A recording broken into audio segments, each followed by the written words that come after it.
George Garrett. He was a writer, activist, actor, director, in between being a seaman, a docker, and various other things to make a living.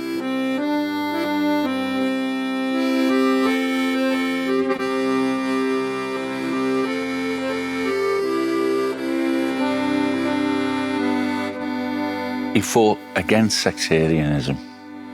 He fought against racism. He fought for fairness for working people. He was a young man of Liverpool Irish descent.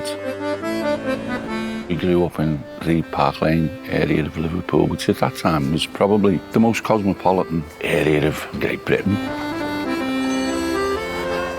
It just introduced a sense of fairness and definitely looked beyond your own borders. He started writing the short stories towards the end of the 20s and early 30s. There was a market for working class writers. At the same time, he met Orwell. He took him down the docks. Orwell was really shocked at the casual labour situation where people had to line up 2 or 3 times a day.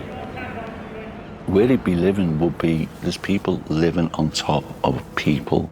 There was running water, there was heating. It was a different world from the sort of place a lot of people were living in at the time.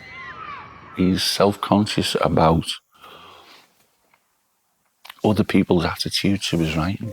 You know, people in the neighbourhood, why aren't you down the docks getting somewhere? You know, they don't, it's not seen as work. I think it was extremely difficult for a working class man to find the space to write. I mean, the 10 years on the parish wasn't finished. He had a nervous breakdown. He couldn't continue. And at that point, the literary establishment was like, what happened to this promising George Garrett?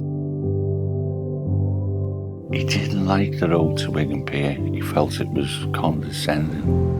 A lot of working class writers found that, but I am forgiving of Orwell because he was aiming it at a middle class audience.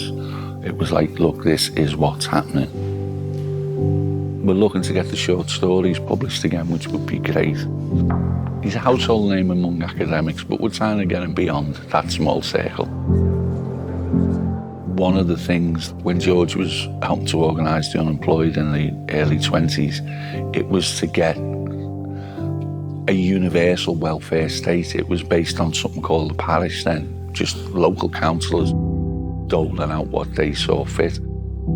That was looked upon as a great success. A lot of things are getting pushed back to local level now. Some of the councils cannot meet those needs. Very vulnerable people living their life on the streets. It's something that shouldn't be happening in a civilised country. Apparently it wasn't a big thing in those days. You know, you didn't see people on the streets. People were living in terrible circumstances and things, but that to me is the visibility nowadays. I think he'd be appalled and angry. I think he'd be organising. I think he'd be using his skills to push back. I feel incredible pride about his writing, about his advocacy work and his activism. I can walk around the city and there's certain parts of it, I just look up and I smile. And it's, yeah, and my chest swells up a bit, yeah. Too long we've languished in subjection, but now we raise our stern objection. Poverty and starvation have been our dole, while wealth and riches the looters stole. Let us prove to all the world the longing to be real free men. Our battle cry shall urge us on. Rise up in arms, the rebel seamen.